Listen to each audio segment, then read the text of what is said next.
Martinho Lutero percebeu que tudo que ele fazia com o longe estava errado, porque o som carrega uma luz. E uma luz que nos percebe ver de uma maneira diferente. E de repente você diz, meu Deus, por que é que eu estava crendo desta maneira? Está tão errado. Mas a única maneira de que isso pode acontecer é que se a luz brilhar primeiro. Estamos falando de uma reforma, um resetar, um reprojetar dos Estados Unidos. Mas não é tão perigoso quanto o que os reformadores do século XVI tiveram de passar. Você consegue imaginar se levantar como um homem para dizer que o Papa está errado? A autoridade máxima. Quem te daria respaldo?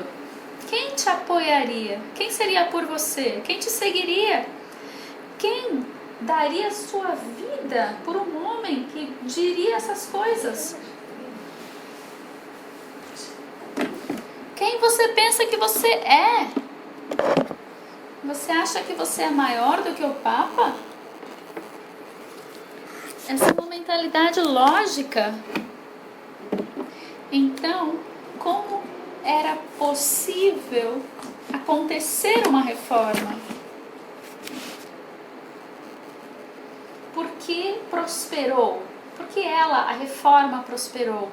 Por que? O que estava acontecendo no som, na boca do som daqueles reformadores no século XVI?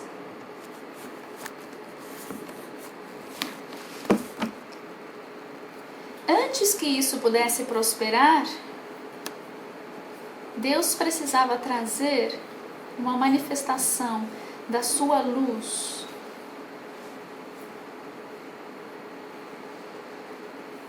Sobre a Europa. Então os reformadores, quando eles se levantaram e disseram, isso está errado, é porque Jesus disse X, disse isso, nós precisamos seguir a Bíblia, porque a luz estava lá. As pessoas puderam dizer, sim, você está certo. Sim, eu quero ouvir mais. Sim, na verdade, eu estava sentindo mais ou menos isso também nessa religião, meio morto. Você está comigo? Então, esta é a maneira que o Senhor prepara uma nova reforma. Primeiro, Ele coloca no coração do povo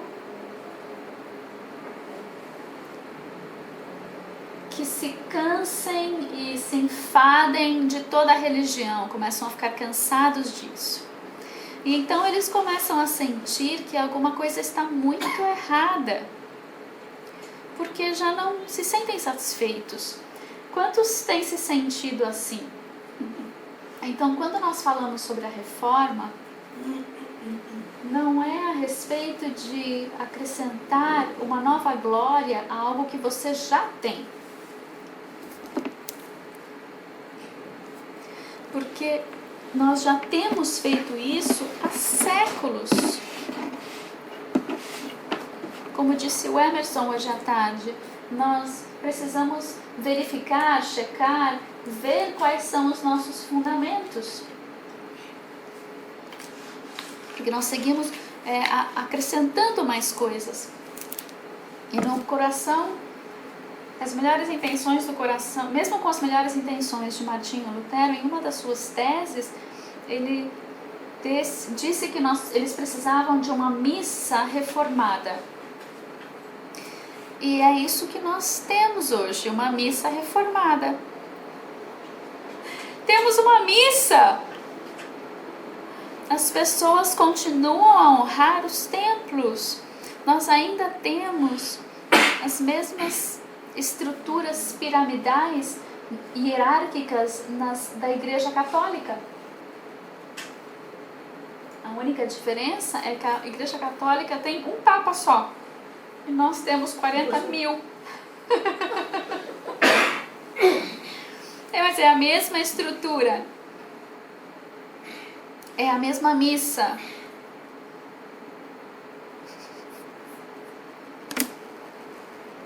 E estamos falando sobre trazer reforma e reprogramar a América. Então precisamos compreender que algo está errado e precisa ser removido. Se eu não enxergar a doença, se eu não tiver uma enfermidade, eu não tenho como remover um tumor.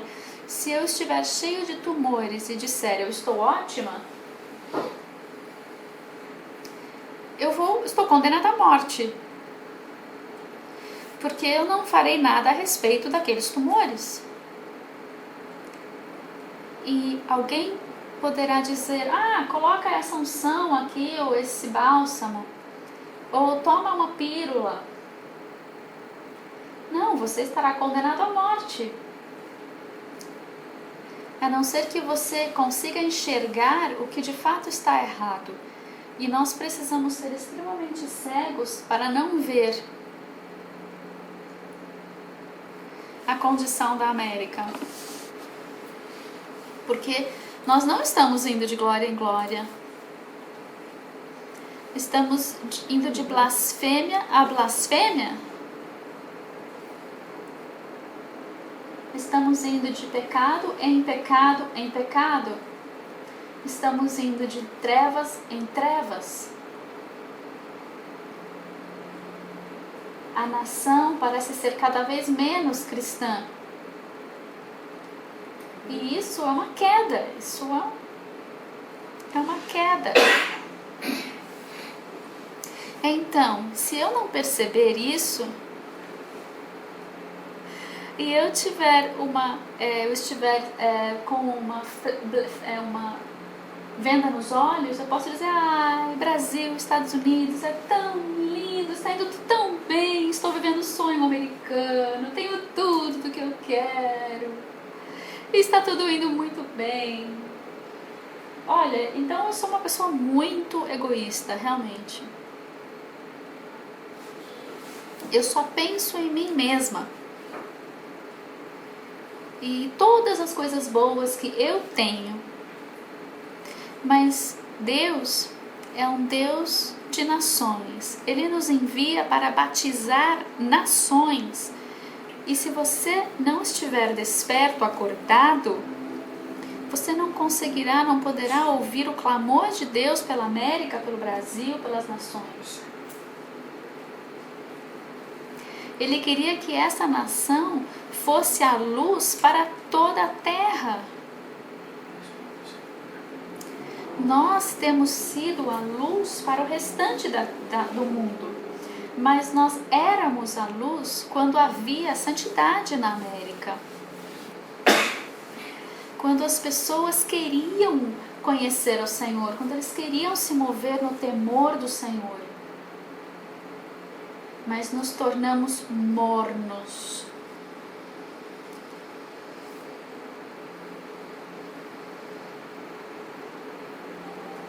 E acabamos jogando a toalha. Porque é tão bom, tão mais tranquilo não fazer nada.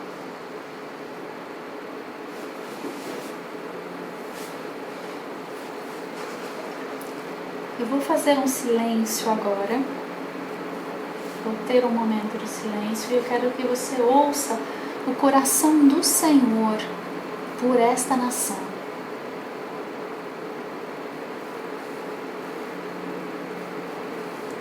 Pense um pouquinho além de você mesmo. Pense além do seu ministério.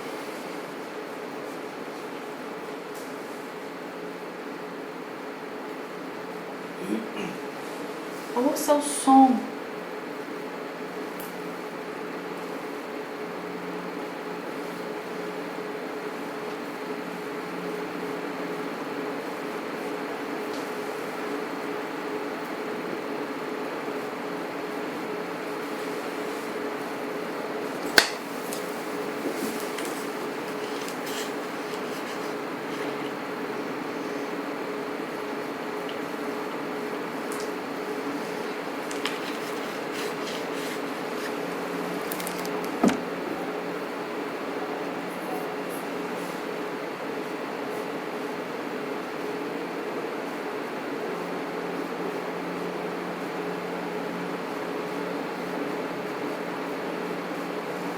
precisamos mudar. Algumas coisas bastante grandes, essenciais, fundamentais. Jesus é a luz que veio a este mundo. Mas os fariseus daqueles tempos, daqueles dias, eles tinham coisas sagradas que não estavam prontos para abrir mão.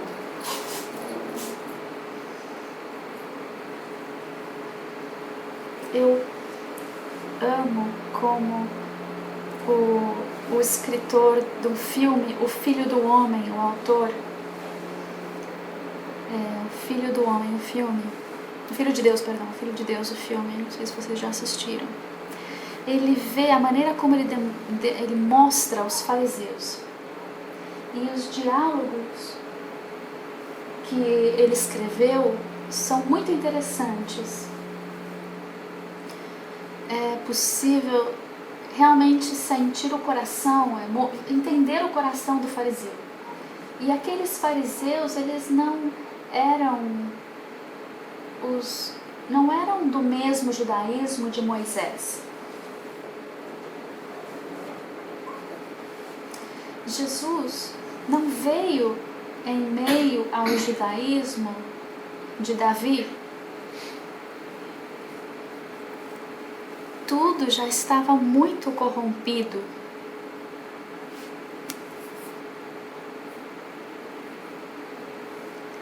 Eles queriam e adoravam a tudo que eram, que vestiam, que eram, tudo que eles eram. Eu traduzi certo o espanhol. Então, quando Jesus disse: vou destruir este templo em 3 dias, ele diz que seria destruído, na verdade. É possível ver a ansiedade dos fariseus. O que esse cara está dizendo, meu Deus? Esse é o nosso templo sagrado. Este é o lugar onde Jeová, o Senhor, vive. Este é o coração de Israel. O templo. E este homem enlouquecido, esse maluco, esse louco, está dizendo que ele será destruído? Nós vamos proteger as nossas vacas sagradas.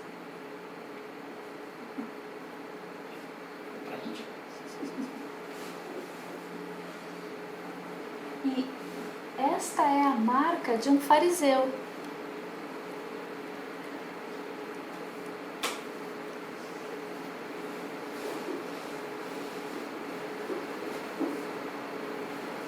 Mas Deus ama corações humildes, o coração que está disposto a mudar, e um coração disposto a entrar numa reforma. E para entrar numa reforma precisamos de corações humildes, porque a luz veio a este mundo, mas o mundo não recebeu a luz. Ele era a luz, e a luz era... Ele era a luz e ele era a vida. E a vida era a luz dos homens. João 1:8. A sua vida era a luz dos homens. A sua vida era a luz dos homens. A luz brilha na escuridão, mas a escuridão não a pode compreender.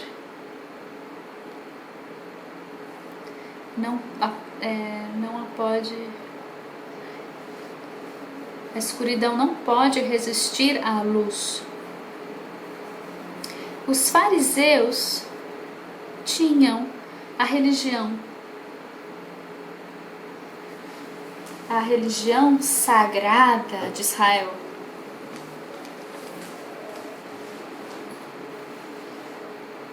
E nós podemos ter muita religião, de fato, podemos. E creiam-me, nós todos temos muita religião.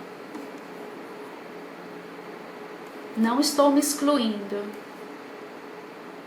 Quanto mais luz estou exposta, mais posso ver a minha própria religião.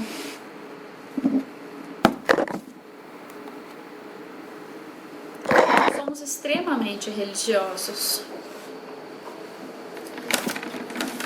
E a religião é uma jaula, uma prisão que não nos permite mudar. 2 dias atrás, o Senhor me visitou numa visitação de luz. E Ele disse assim para mim: as pessoas nessa terra estão dispostas a aceitar o meu nome. E está bem, aceitar o nome de Jesus está bem, é bom.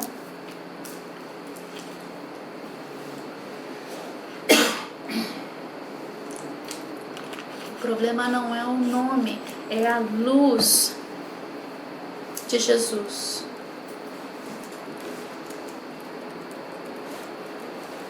A luz veio ao mundo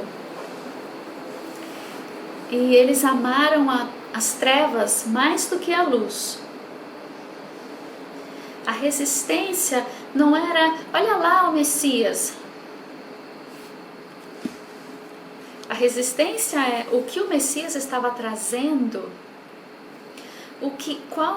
quais são os desafios da vida, o que esse Messias vai chacoalhar e vai tirar de mim. Eu fico muito feliz em aceitar um Messias que me salve quando eu morrer.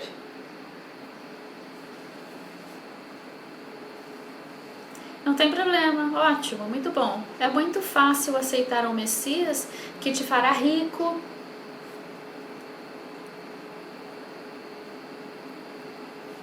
É fácil aceitar um Messias que é aquele Deus que cura. Mas é muito difícil receber a Deus como a luz. Porque a luz brilha nas trevas, na escuridão, e nós viemos das trevas. A luz brilha para confrontar as trevas. A luz brilha para me mostrar tudo aquilo que eu não gosto de mim mesmo, em mim mesmo. Nós não gostamos de estar errados aqui na América. Nós não gostamos de estar errados. Nós não gostamos de estar errados. Que o resto do mundo esteja errado, não eu. Nós estamos sempre certos. Nós vamos mostrar ao mundo a verdade. Vamos ou não vamos? Nós temos contaminado ao mundo. E por que eu estou falando? Por que eu estou falando isso? A grande pergunta é: será que eu vou conseguir? Será que eu consigo receber a vida? Ou essa luz?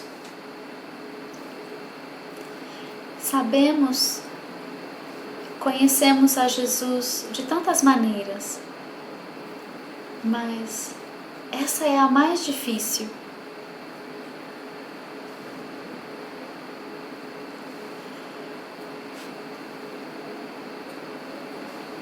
Depois de anos, séculos de trevas, a pequenina luz de reforma brilha na Europa.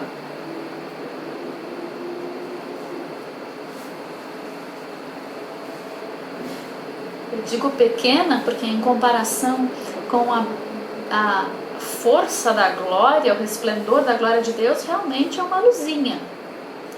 Mas foi suficiente para tocar o mundo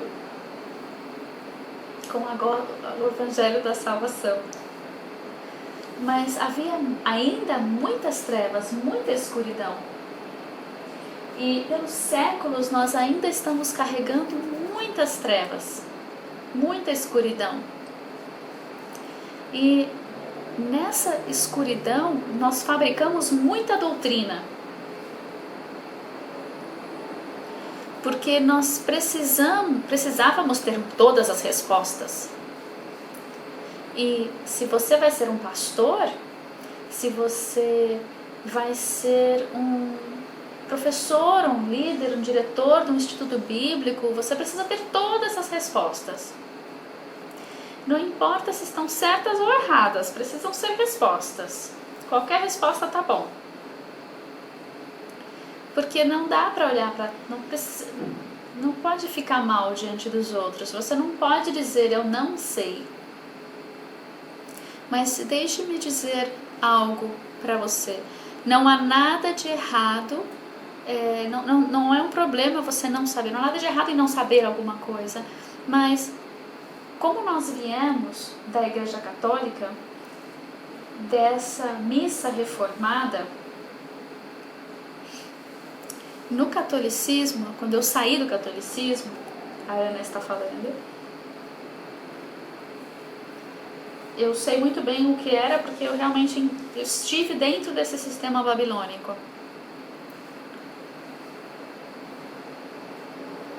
Os líderes fazem com que o povo se sinta indigno. Então, sempre precisamos ter um mediador. Sozinho não dá. Você precisa ir até o padre, ele é indispensável, porque você não é digno o suficiente para falar diretamente com Deus.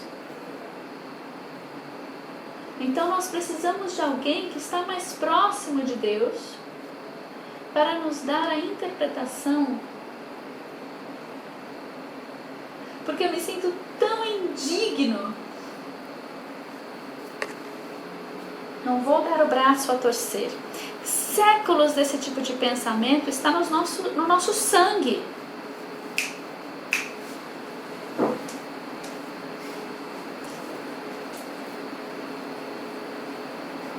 Você está me entendendo?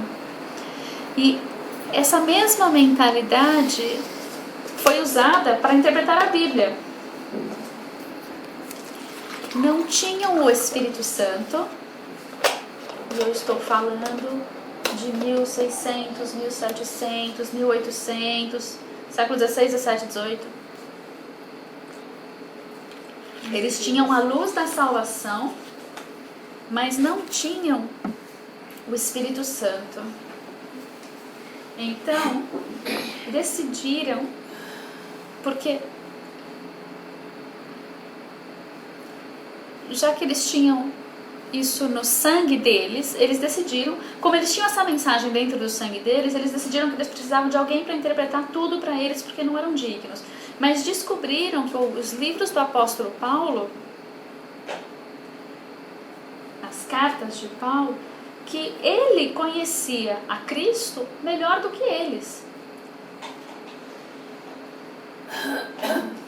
Isso era aceito para eles. Então eles colocaram um filtro e disseram, vamos conhecer Jesus através de Paulo. Por que não? Ele conhece Deus tão bem. E tentaram interpretar o que Jesus falou através das palavras de Paulo. Porque eram muito difíceis e altos, era muito difícil você conseguir interpretar as palavras, entender as palavras de Jesus diretamente, porque Jesus falava muito difícil. Então eles usaram toda uma teologia, criaram toda uma teologia do que eles achavam que Paulo estava falando a respeito de Jesus.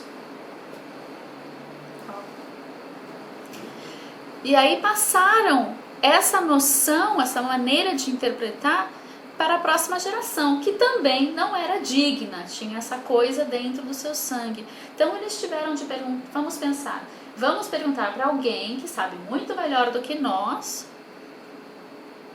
E então levantaram-se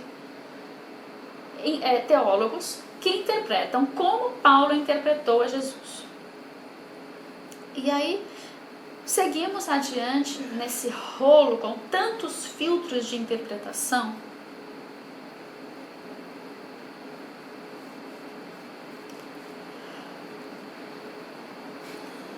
Isso daqui interpreta o que esse grande bispo falou, que interpreta o que esse grande teólogo falou, que interpreta o que Paulo falou, que interpreta o que Jesus falou.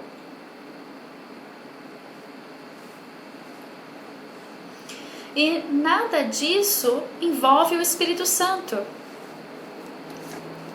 Quantos de vocês honestamente pensam que nós podemos errar, cometer erros, pensando dessa maneira? Então, de repente, o Espírito Santo aparece, se manifesta e diz: oiê, por que você não lê as letrinhas em vermelho? Por que você não permite que essas letrinhas em vermelho interpretem a Paulo?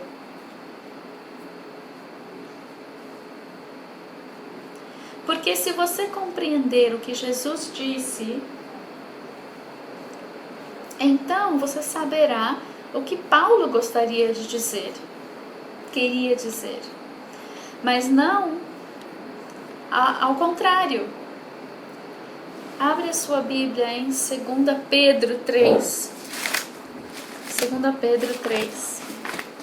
Segunda carta de Pedro, capítulo 3.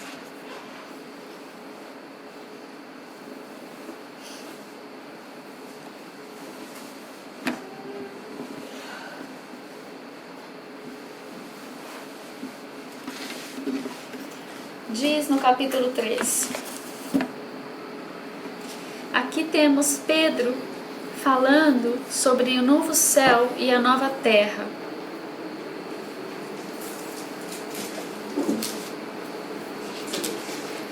Ele fala de todos esses elementos que nascerão, que serão gerados, E você está lendo no inglês, certo? Ou no português, no nosso caso. Se você lê do grego, no original do grego, não diz que os elementos da terra serão queimados.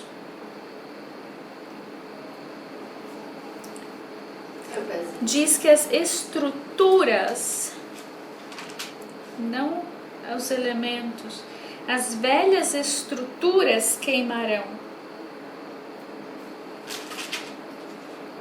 E então ele cita Paulo. Diz no versículo 15: tende por salvação a longanimidade de nosso Senhor, como também o nosso amado irmão Paulo vos escreveu, segundo a sabedoria que lhe foi dada.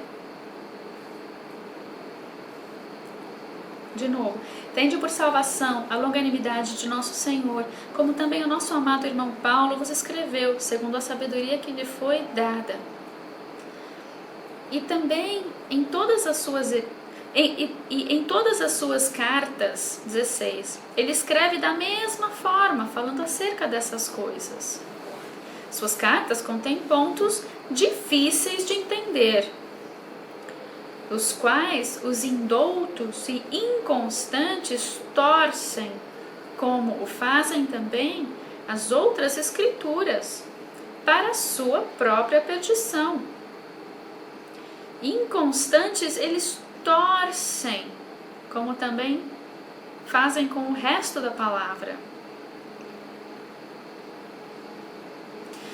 Então, esse povo escolhe um filtro que é ainda mais difícil de entender, porque Paulo era muito difícil de entender. Porque se você não compreender a glória a que Paulo foi exposto, ele foi levado ao paraíso e foi levado ao terceiro céu. essas coisas não são ensinadas, aprendidas nos seminários. Quando você é levado ao terceiro céu, você vê coisas inefáveis que não se pode falar, comentar, conhecer, não dá para descrever.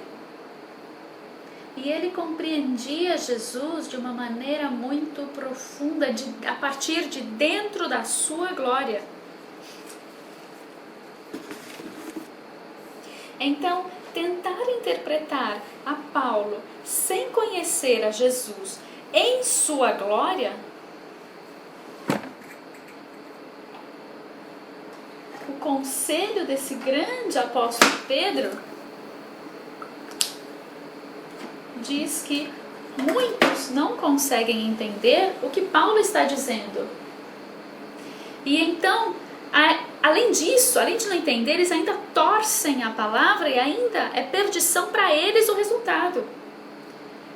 O que nós estamos vendo na igreja por toda a terra é muito entendimento torcido. Porque a maioria da igreja segue a Paulo, mas não segue a Jesus.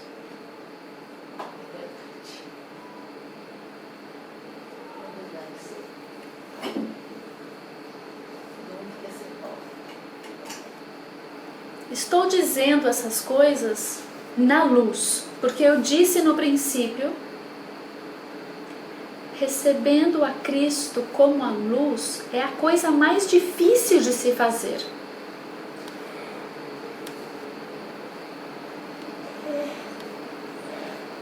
Porque isso desafiará tudo que eu conheço, todas as minhas estruturas, as minhas bases, tudo que eu quero saber, toda a minha maneira de pensar.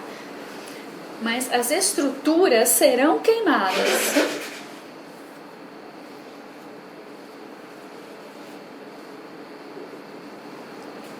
Respirem, respirem. Vai ficar tudo bem. A parte dos elementos que ela mencionou está em 2 Pedro 3,10. E os elementos ardentes desfarão. As estruturas. Jesus Cristo é a luz. E a luz veio ao mundo. E a luz era a verdade. Lembra quando Jesus foi questionado, interrogado por Pilatos? Jesus disse: eu vim dar testemunho da verdade.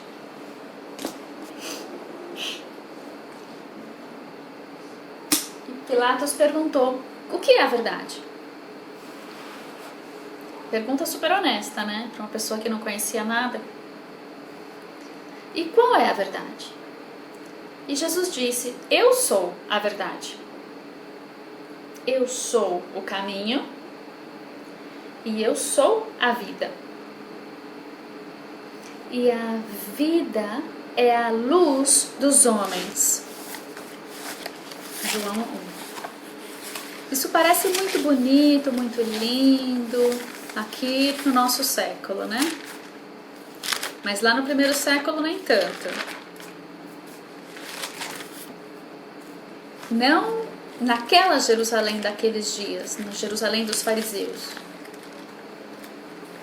Jesus estava prestes a ser crucificado. E todos os discípulos ficam tristes. Jesus disse para os discípulos: eu serei crucificado, mas no terceiro dia eu ressuscitarei. Fiquem em paz, vai dar tudo certo.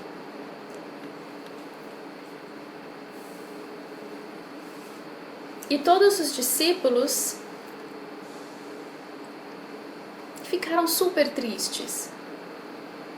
Jesus estava dizendo: eu vou morrer, mas eu vou ressuscitar. É uma boa notícia, não é? Mas eles ficaram muito tristes, porque havia luz na palavra. Luz que eles ainda não tinham como acreditar.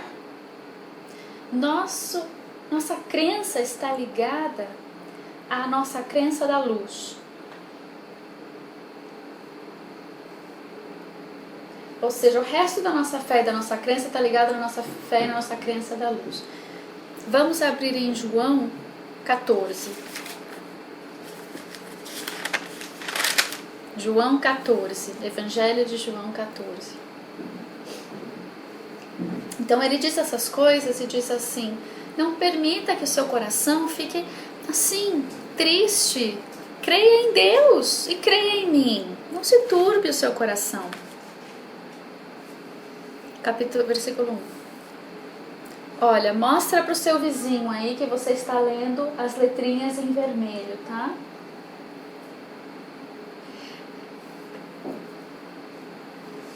Fala, ó, isso daqui é o verdadeiro, é o real. Se eu entender essas palavras em vermelho, estou num caminho bom, no melhor caminho. E na casa do meu pai há muitas moradas. Se não fosse assim, eu vou teria dito: vou preparar-vos lugar. João 14, 1 e 2. Eu vou preparar um lugar para vocês. Isso é muito chave, porque tudo que Jesus pensou ou sabia, era importante que eles também soubessem.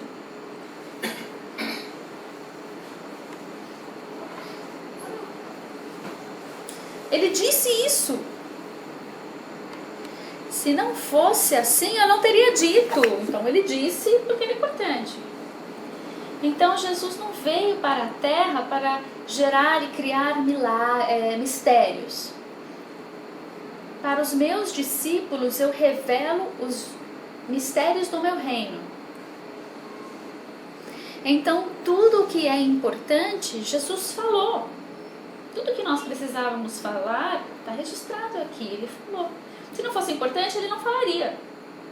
E o que não era importante, ele realmente não falava. Certo? Muito bem.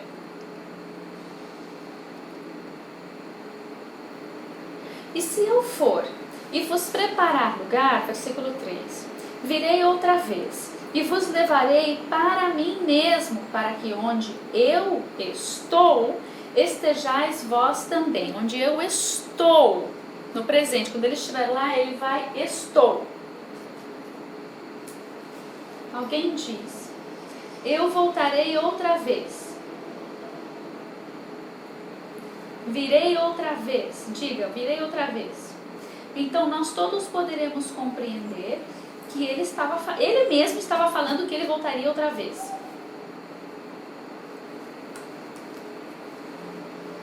E diz: e onde eu vou, vocês vão conhecer o caminho. Versículo 4, vós conheceis o caminho para onde eu vou. E aí Tomé pergunta no 5, mas Senhor, a gente não sabe para onde você vai, como assim? Como é que a gente pode saber qual é o caminho, se a gente não sabe para onde você vai? E aí Jesus responde: eu sou o caminho, eu sou a verdade, eu sou a vida. Ninguém vem ao Pai, senão por mim. Muito bem. Neste momento, Jesus ainda não tinha ido para a cruz. Neste momento aqui, céus e terra estavam separados por causa do pecado do primeiro Adão. Deus, o Pai, e o homem ainda não tinham um relacionamento, porque os céus e a terra estavam separados. Agora, o Messias cumpriria, realizaria algo, e este é o propósito da sua missão: reunir céus e terra para que a humanidade pudesse voltar para o Pai.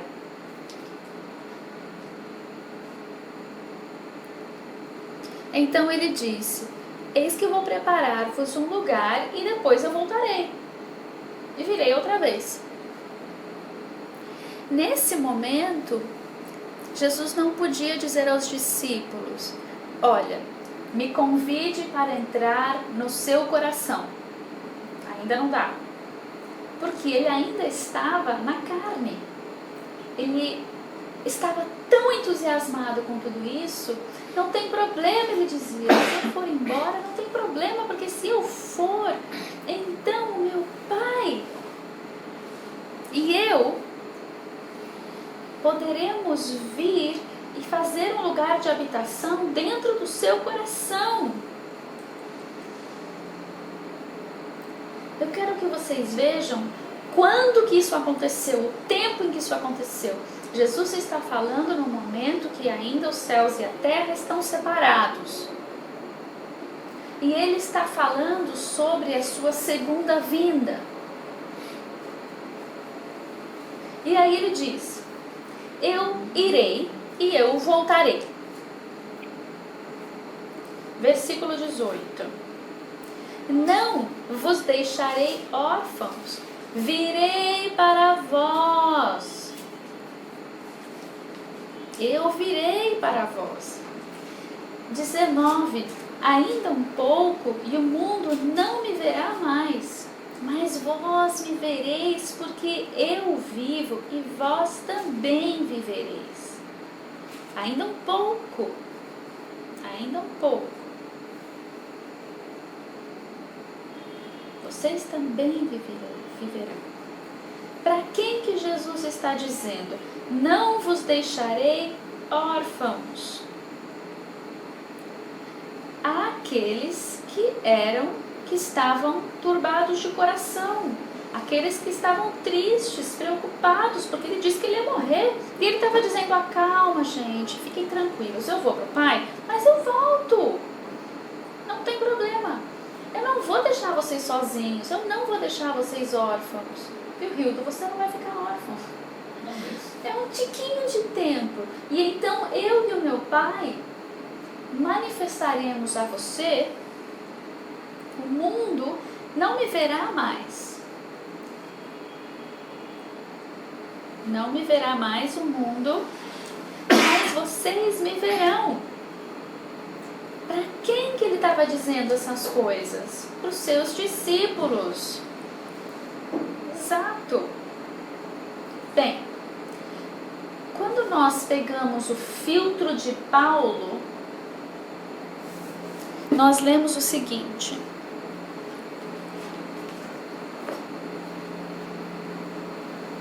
Jesus foi para o Pai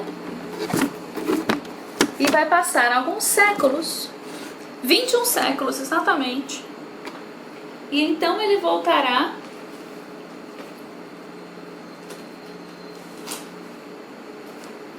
e se assentará sobre o trono em Jerusalém.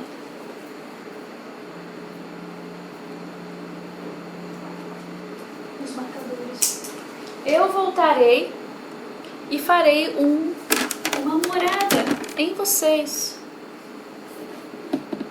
Versículo 21. Aqueles que guardam os meus mandamentos e os têm, é aquele que me ama. E aquele que me ama amará o meu Pai, e eu os amarei e me manifestarei a eles.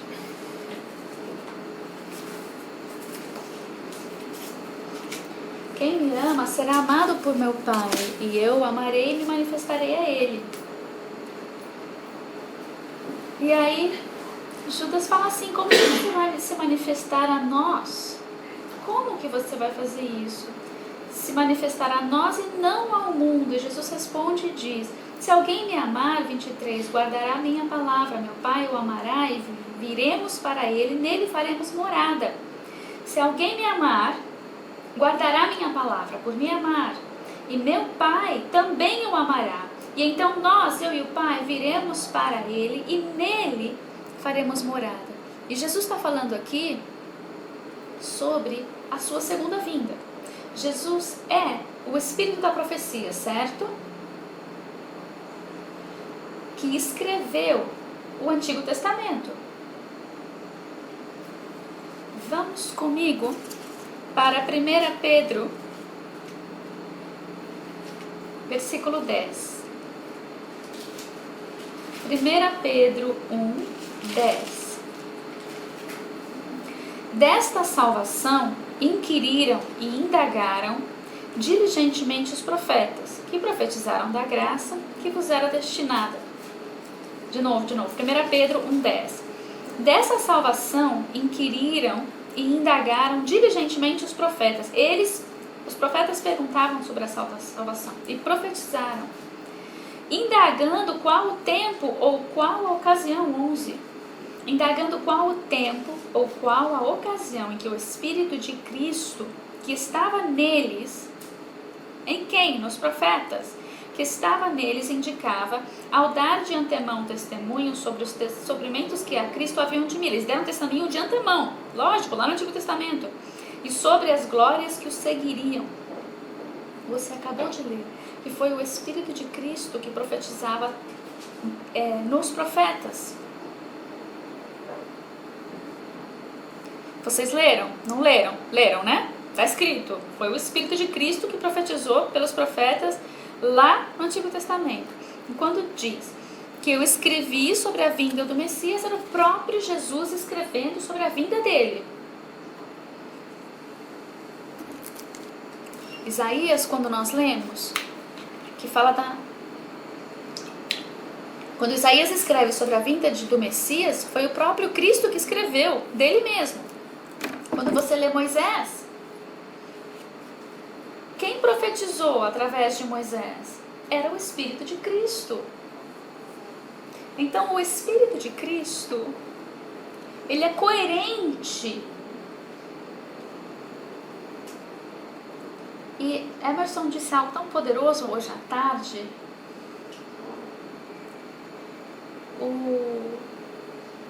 A essência, o cerne do Antigo Testamento não é o povo em si, não é Deus preparando um povo para si mesmo. Isso não é o cerne, não é a essência, mas sim o trazer de volta do Messias por meio de um povo preparado.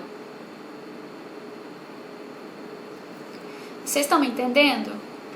Então Deus precisava de um povo, mas o plano era o Cristo, era o Messias, era Jesus. Então o Antigo Testamento não é a respeito do povo judeu, ok? Eles foram os meios pelo qual o Cristo viria. Então, por todo o Antigo Testamento, nós vemos Jesus Cristo profetizando sobre Ele mesmo. Ele profetizou os seus sofrimentos e as glórias que viriam depois desses sofrimentos.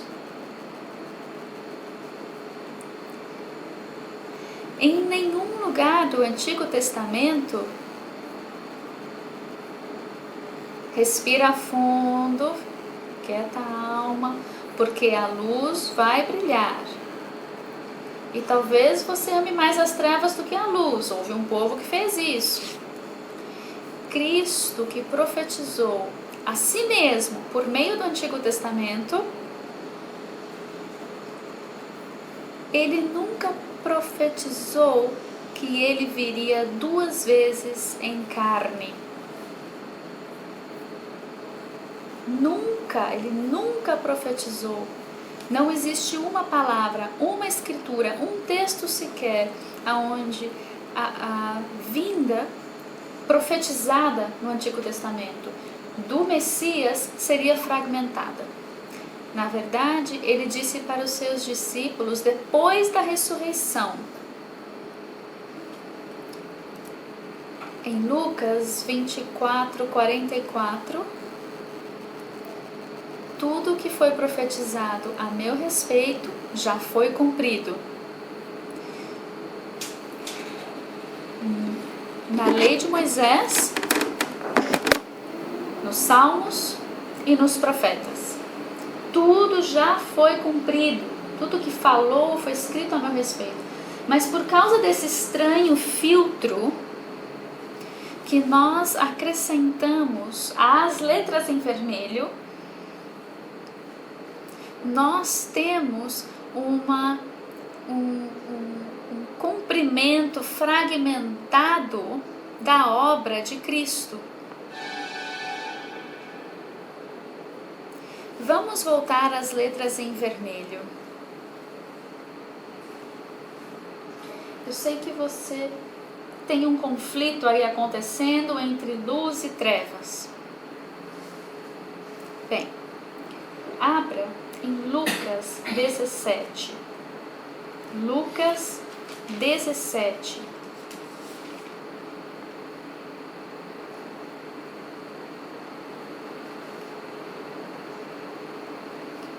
Versículo 20. Lucas 17, 20. Quando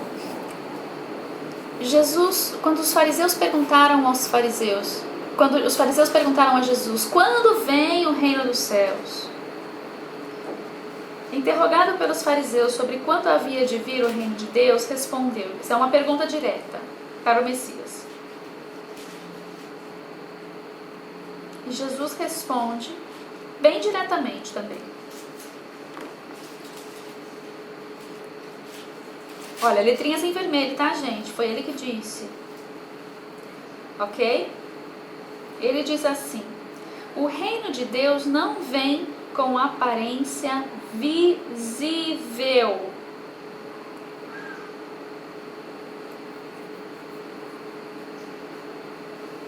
A palavra é observação. O reino de Deus não vem com observação ou aparência visível. 21. Nem dirão no reino, ei-lo aqui ou ei-lo ali. Onde ele estava quando estava falando isso? Ele estava em Jerusalém. Palavrinhas em vermelho. Eles não dirão, ei-lo aqui ou ei-lo ali, porque o reino de Deus está dentro de vós. O reino de Deus está dentro de vós. Isso gerou um conflito entre luz e trevas. Porque todos os escribas e todos os intérpretes da lei, eles estavam esperando uma chave, um rei físico para se assentar sobre o trono. E por isso, quando Pilatos pergunta a Jesus, você é um rei? Porque os fariseus estão dizendo que você está dizendo que você é o rei dos judeus. E ele disse, se o meu reino fosse deste mundo, os meus servos e os meus guerreiros me salvariam de você. Mas o meu reino não é deste mundo.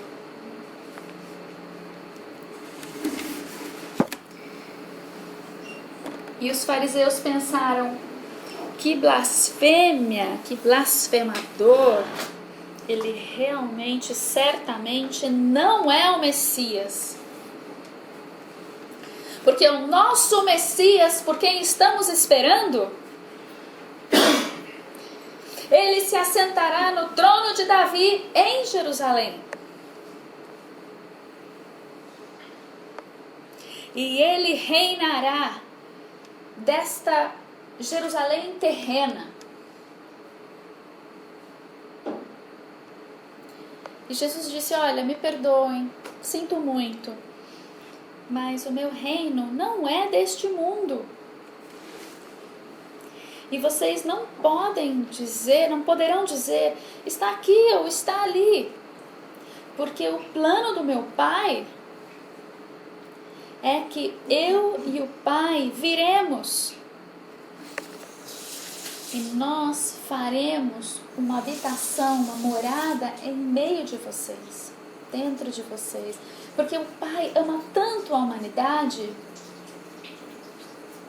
que ele não pode resistir ser separado dos seus filhos.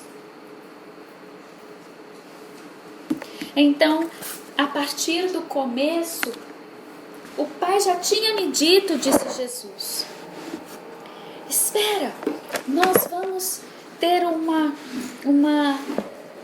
uma sombra do templo, mas a realidade do nosso plano, o desígnio real é que nós teremos e faremos a nossa morada, nosso tabernáculo dentro dos filhos,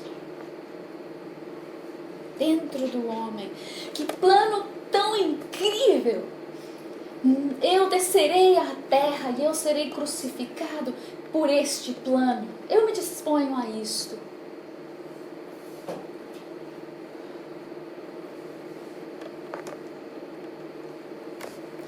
E Jesus diz, regozijem-se, porque eu vou para o Pai e eu prepararei o caminho. E ele precisava tecer céus e terra para saber como funciona. Mas os filamentos entre céus e terra foram rompidos. E ele foi decidir juntá-los, repará-los, restaurá-los, porque agora Deus viria a habitar entre os homens, nos homens. E ele diz, regozijem-se, alegrem-se, porque eu estou enviando o Espírito Santo. Ouve, Israel, o teu Deus é um.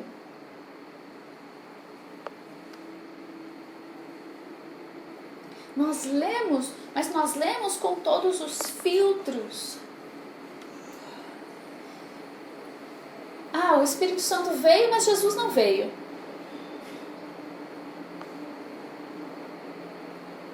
Nós pensamos isso. O Espírito Santo veio, mas Jesus não voltou ainda. Né? A nossa maneira de pensar pelos nossos filtros. Dentro do mesmo contexto de João 14, em que ele está dizendo, eu manifestarei, eu farei uma morada em você. Ele fala sobre o Espírito Santo nesse mesmo lugar. E quando o Espírito Santo vier, o Espírito Santo é o Espírito do Pai. E Jesus diz, aquele que viu o Pai, me viu. Quem viu o Pai, me vê. Quem me vê, vê o Pai. E quando o Espírito Santo habitar em você, o Jesus também habita em você. E o Pai também habita em você. Porque Ele é um. Então nós podemos ver claramente aqui que Jesus está falando sobre uma vinda clara, óbvia, para Deus entrar, para Ele entrar dentro do coração do homem, morar dentro do coração do homem. Uma vinda que não é como observação ou aparência visível, é uma vinda dentro de nós. Agora ele vai falar de uma maneira diferente, sobre uma maneira diferente da sua vinda, outro aspecto, uma outra perspectiva da sua vinda.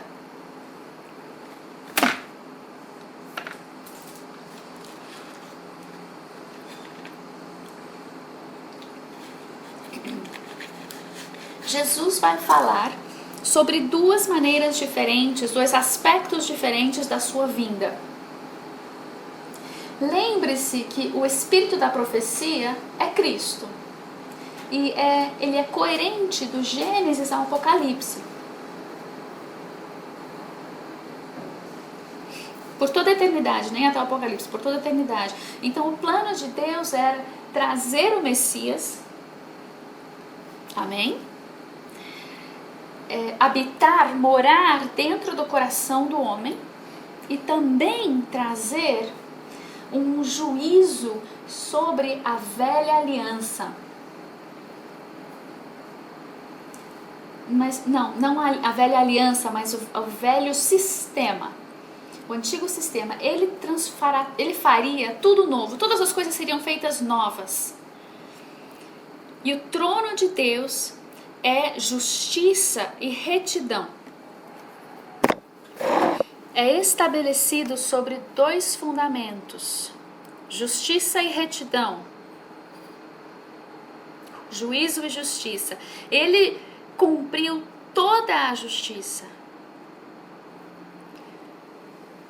O primeiro perna do trono já está estabelecido. Ele disse: o Espírito do Senhor está sobre mim, porque Ele me chamou para trazer boas novas aos pobres e pregar o ano aceitável do Senhor e o dia da vingança do nosso Deus. Isaías 61.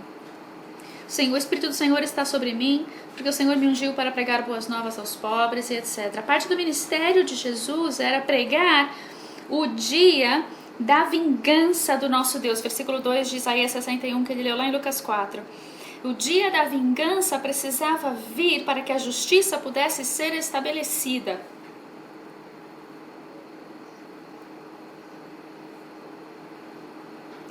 Tudo terminaria, tudo seria concluído em termos de o velho sistema. Tudo aquilo acabaria. O sistema que não estava estabelecido na terra, o que estava estabelecido sobre a terra, no natural, e tudo seria feito novo dentro da nova aliança no Espírito. E para fazer acontecer, realizar essa transição, um juízo precisava acontecer. E quando você lê em Mateus 24 sobre o fim do mundo,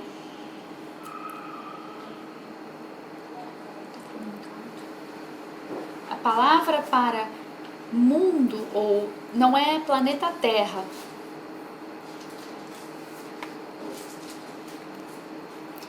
é a palavra aion.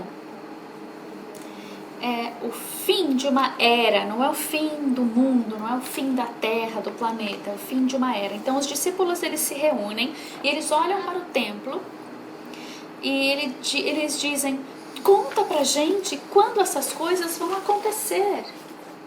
Porque ele estava dizendo que não haveria uma pedra sobre pedra, não ficaria no templo.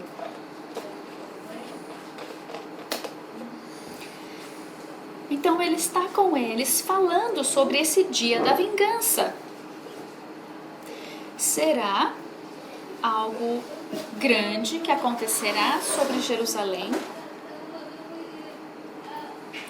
O templo seria destruído, ruiria, a cidade queimaria,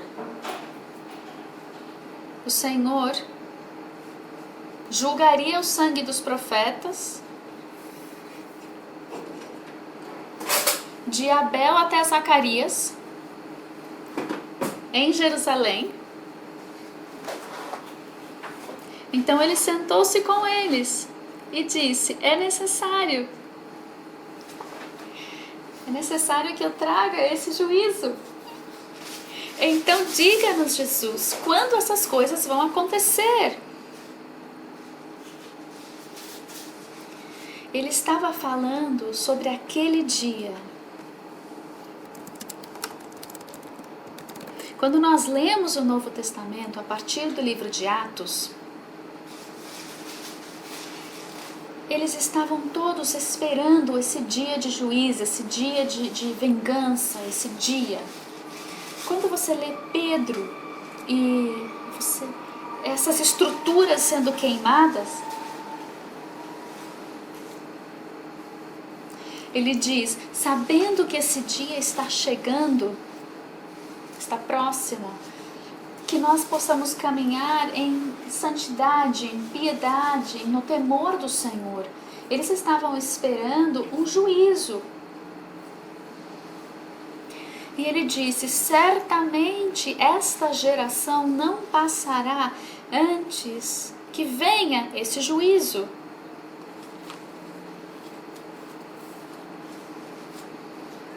Todas essas coisas não passarão.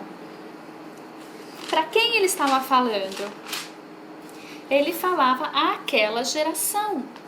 Se eu disser para você como profeta, eu certamente vos digo que na sua geração, nessa sua geração, vocês verão o maior avivamento de todos os tempos aqui na América.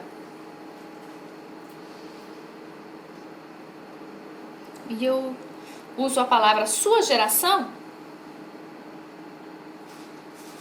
Vocês acham que seria daqui a 2000 anos? O que vocês iam achar que eu estou profetizando? Não, vocês imaginariam que eu estou falando com vocês, não é? Mateus 24, 2, pedra sobre pedra. Ele estava falando aos seus discípulos, ele não estava nas montanhas, ele não estava lá multiplicando os pães no Monte das Oliveiras. Ele estava ali conversando com os seus discípulos, na intimidade com eles. E ele lembra, ele fala, ele compartilha todos os mistérios do reino com os seus discípulos. Ele fala tudo com eles, abertamente, claramente. E ele diz, é assim que vai acontecer. Diz assim: quando vocês ouvirem sobre essas coisas, Mateus 24, vocês verão todos esses sinais. Corram de Jerusalém, fujam. Se você estiver no telhado da sua casa, 24:17, não desça, fique lá.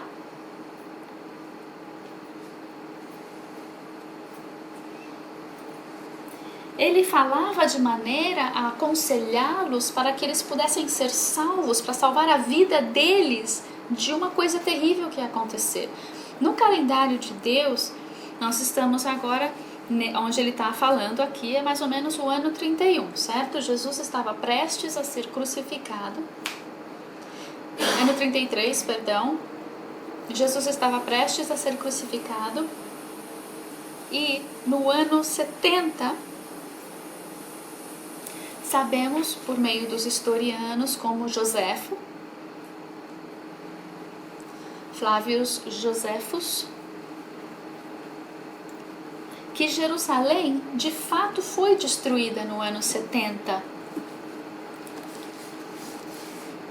Houve um tremendo terremoto, a cidade se incendiou e aquilo foi chamado de o cerco de Jerusalém. O cerco de Jerusalém. Seria muito bom se vocês pudessem ler os escritos de Joséfo, um historiador do primeiro século. Houve 7 anos de intensa tribulação naquela época, naqueles tempos, muita guerra, e eram chamados de as guerras dos judeus. E Joséfo, quando ele escreve assim, ele chama o livro de a Guerra dos Judeus. Começaram mais ou menos em ano 66 depois de Cristo e terminaram em mais ou menos 73 depois de Cristo. E no meio dessa semana, lembra dessa terminologia? Semana, 7 dias, uma semana, no meio daquela semana de 7 anos, amém? Veio o juízo sobre Jerusalém. E foram 37 anos depois que Jesus profetizou para aqueles discípulos que estavam ouvindo ali, falando de geração. Certamente esta geração não passará até que toda essa palavra se cumpra. E quando nós lemos sobre as nações na Bíblia, nós imaginamos imediatamente Colômbia, México, América, Brasil. Nós queremos que essas nações estejam ao redor de Jerusalém no século 21. Abra sua Bíblia em Atos. Atos 2. Atos 2. Atos 2, 5. Fala do derramar do Espírito Santo. E ali estavam habitando em Jerusalém judeus, homens devotos de todas as nações debaixo do céu. Atos 2, 5. Estavam habitando judeus, homens religiosos de todas as nações que estão debaixo do céu. Será que eles eram o quê? Judeus astecas? Será que os judeus maias estavam ali? Será que os judeus chineses estavam aí? Não. Quando Deus falou sobre as nações, Ele estava falando para a nação de Israel.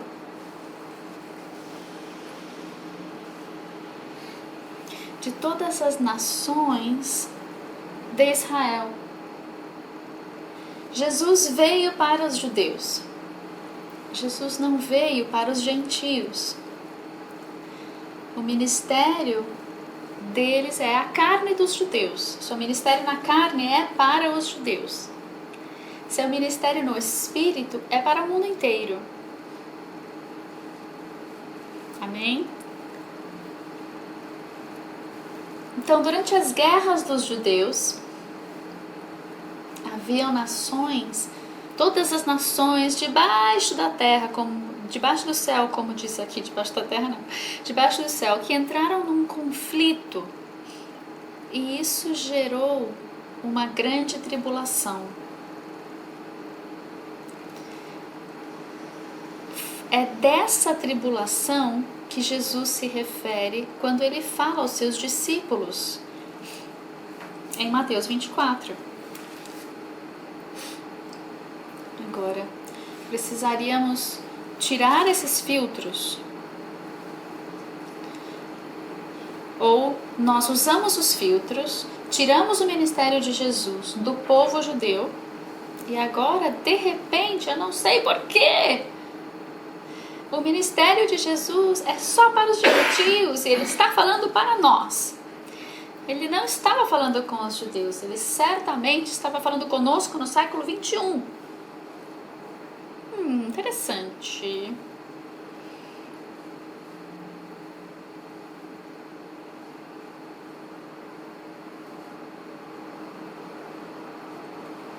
Paulo disse em Colossenses,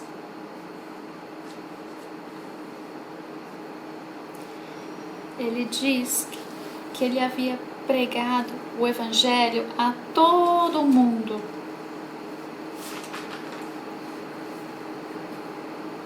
Deixa eu ver se eu acho aqui. Nós lemos hoje quando nós oramos.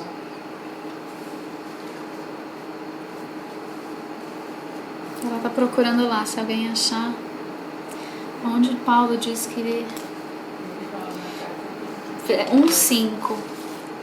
Por causa da esperança que vos está reservada nos céus, da qual antes ouvistes pela palavra da verdade do Evangelho, que já chegou a vós, em todo o mundo, em todo o mundo, em todo o mundo.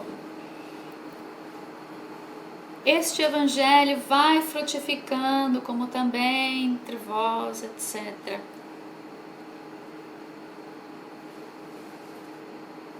Quando eu leio isso, eu fico pensando, Tailândia, México, as Ilhas Canárias, né? Eu me esqueço de certos conceitos. E eu fico imaginando todos os missionários que estão no campo, lá no fim do mundo à esquerda.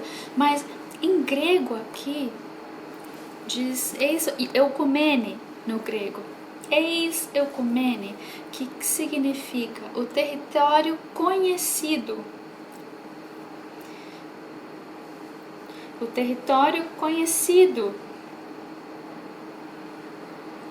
Então, veio o fim quando o evangelho foi pregado em todo o território conhecido por eles naquela época.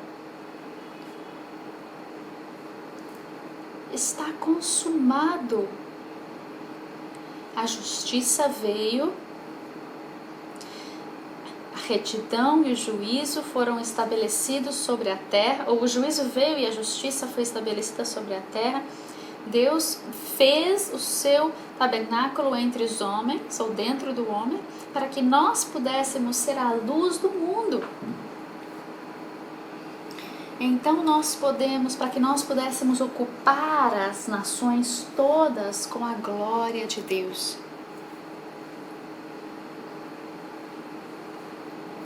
E nesse momento já são 10 horas lá, aqui 11. E eu quero entrar num momento intenso dessa mensagem. Porque acreditem, é impressionante o que Jesus escreve ou fala nas letras em vermelho.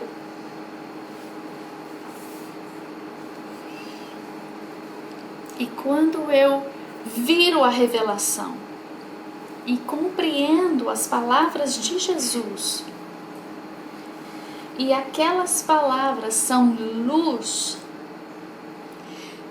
brilham sobre as epístolas todas do Novo Testamento, olha, é uma luz tremenda, um grande chacoalhar também. Então, você quer continuar ouvindo? Ou você vai resistir à luz? Você pode resistir à luz. Jesus disse que muitas pessoas amam mais as trevas. Mas hoje a igreja está no estado em que está porque nós temos tamanha confusão, caos. E a igreja separou a era da ressurreição, porque parece que separaram a ressurreição da graça. Há um período de graça e então Jesus volta no arrebatamento e aí nós teremos a era do reino.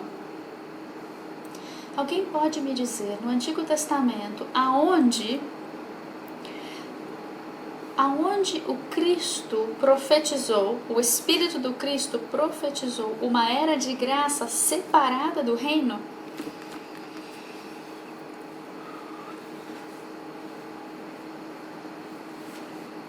Nunca! Nunca? Pois é. Nunca, nunca, nunca. Jamais. Não existe isso. Um rei veio com o seu reino. E esta é a boa nova. E aí ele disse, vá e pregue, o reino de Deus está próximo. Não seria a coisa mais estúpida dizer para alguém dizer que o reino de Deus está à mão, está próximo? E aí fazer com que eles esperassem 2000 e não sei quantos anos? Que boa nova é essa para aquele povo que está ali ouvindo? O reino de Deus está próximo. Que coisa boa, mas não é para nós, né? Que coisa. Os romanos estão aqui nos matando, vamos morrer. Mas não, irmã, seja encorajada, tenha bom ânimo. Será em 2000 anos, nós vamos conseguir, porque Ele veio para nos trazer as boas novas. Que vão acontecer daqui a 2000 anos, irmão. Aguenta firme aí, 2000 anos. Porque a igreja vive assim, vocês estão entendendo que a igreja vive assim? Não há poder, não há reino, mas nós estamos esperando que Jesus venha se assentar em Jerusalém.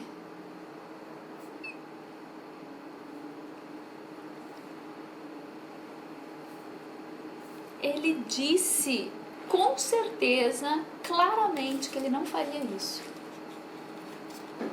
Nada no Antigo Testamento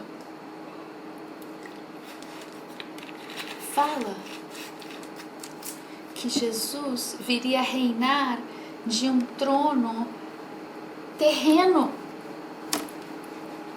Diz, na verdade,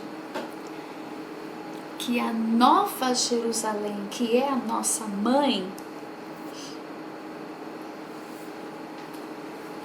em Gálatas,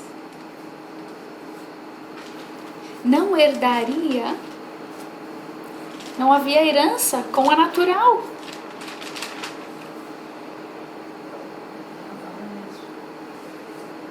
A natural não herdará junto com a nova, com a celestial. Gálatas 4. Vocês já leram isso? Vocês leem a Bíblia? Tá lá em Gálatas, vai procurar que você vai ver. Não me olhem assim, tá na Bíblia. Vocês são filhos da Nova Jerusalém, que é a sua mãe. Gálatas 4:26. Mas a Jerusalém que é de cima é livre, a qual é mãe de todos nós, assim como era Isaac e Ismael. E Ismael perseguiu o filho da promessa, Isaac. Então, aqueles na carne também perseguiriam aqueles que são do Espírito. Esse é o modelo. Mas certamente, disse Paulo, a escrava não herda, ou o escravo, o filho da escrava não herda com o filho da promessa. Versículo 29 fala da carne e do espírito e diz em Hebreus que se Jesus ainda estivesse na terra, ele nem poderia ser um sumo sacerdote, porque ele não tem a qualificação de linhagem. Mas o farisaísmo quer que tudo seja aqui, agora. E toda atitude que nós temos,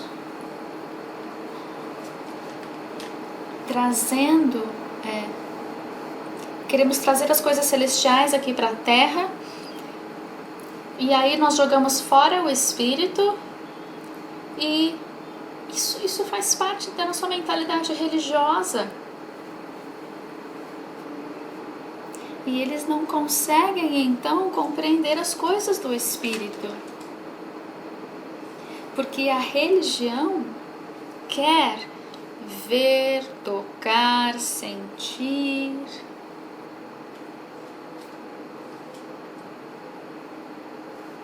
Por isso existem ídolos. Nós queremos um Jesus que podemos tocar e ver na carne.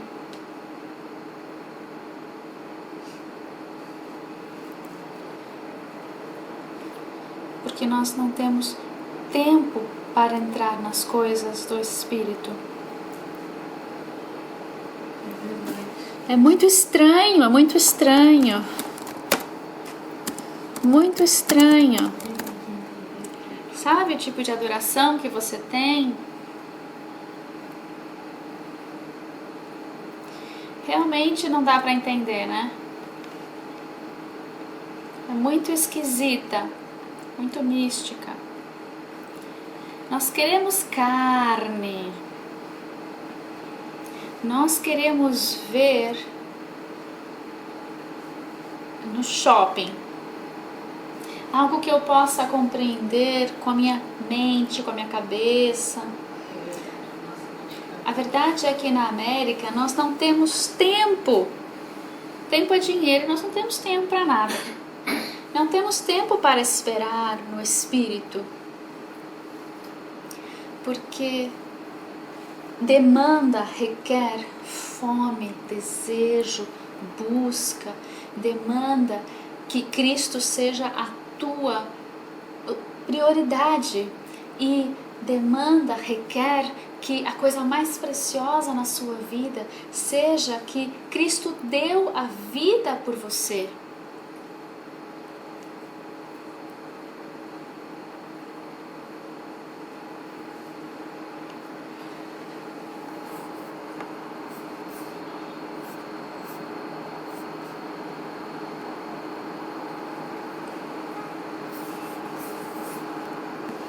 Vamos nos aprofundar mais depois, vamos dar uma fechadinha aqui. Jesus disse: se fosse assim, eu vos teria dito, voltando lá em João 14, se houvesse algo tipo um arrebatamento, ele teria dito claramente. Por quê? Porque hoje é a coisa mais importante para a igreja.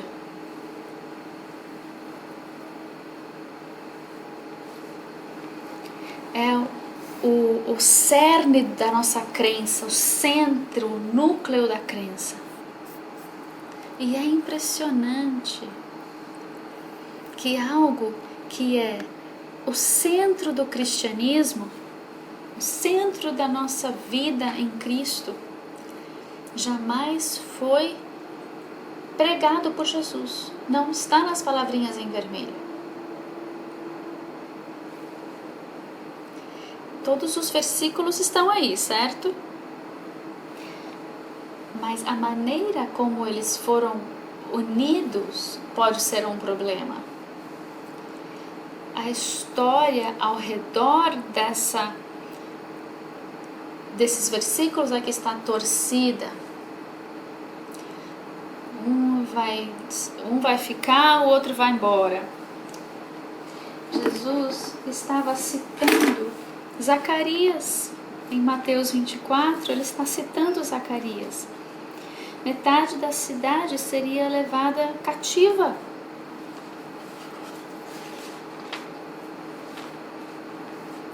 Ele não estava falando de pessoas que estão voando. Ele está falando de pessoas que estão sendo levadas cativas.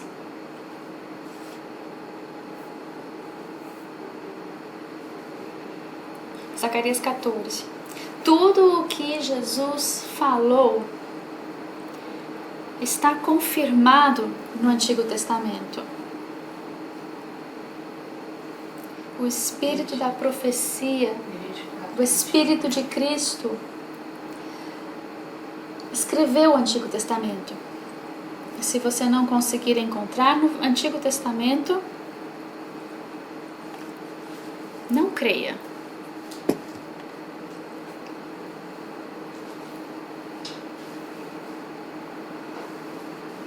Então amanhã nós nos aprofundaremos no Espírito da profecia. E vamos entrar nas incríveis manifestações da sua vinda.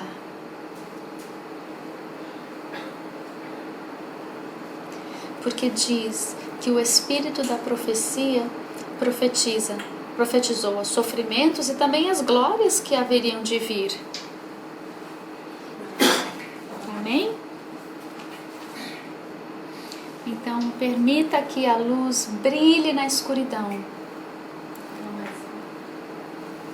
Pai, nós te agradecemos pela luz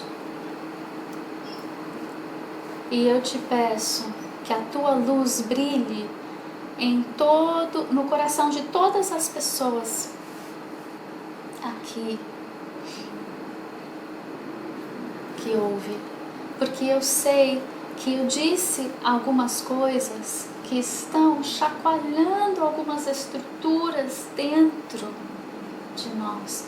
E eu te peço, Pai, que a tua luz brilhe dentro do seu espírito, dentro do espírito de cada um. Porque a luz, ela é o entendimento. E aqueles que entendem brilharão como o firmamento, como a luz da aurora. Brilha, brilha, brilha, Senhor. E queima, incendeia as velhas estruturas que não vêm do teu reino, nem do teu espírito, para que eles possam te conhecer, Senhor, na glória majestosa que o Senhor nos deu. Em nome de Jesus.